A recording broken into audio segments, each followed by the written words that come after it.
Muhammad Imran, raia wa Pakistan, amevuta hisia za ulimwengu baada ya kufanikiwa kukamilisha safari ya kilomita 7,000 kwa miguu kutoka nchini kwake hadi mji mtukufu wa Makkah huko nchini Saudi Arabia.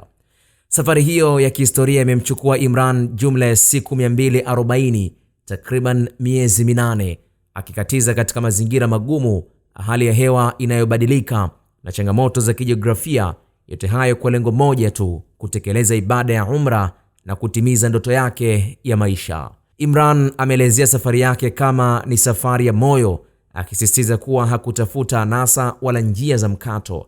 Alitegemea imani yake thabiti na dhamiri ya dhati kukabiliana na uchovu na upweke wa njiani.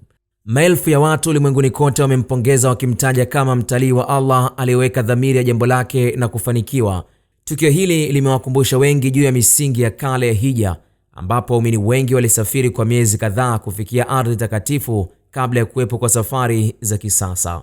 Ingawa hatua hii ya Imran ni ya kustajabisha, yeye anajiunga katika orodha ya waumini wengine walioamua kutumia njia hii ya kutembea kwa miguu hivi karibuni, wakiwemo Usman Arshad, mwanafunzi wa Pakistan aliyetembea kilomita 4,000 kwa miezi 6, Faizullah, mkazi wa Kabirwala, alitembea kilomita 7,555 kwa zaidi ya miezi 9, wote hawa wakitembea mwaka 2023, pamoja na Alif Muhammad, raia wa Bangladesh, alitembea zaidi ya kilomita 8,000 ndani ya siku 270. Kukamilika kwa safari ya Imran kunabaki kwa somo kwa wengi kuwa ukiwa na nia na imani, hakuna umbali mrefu unaweza kuzuia kufikia lengo la utukufu.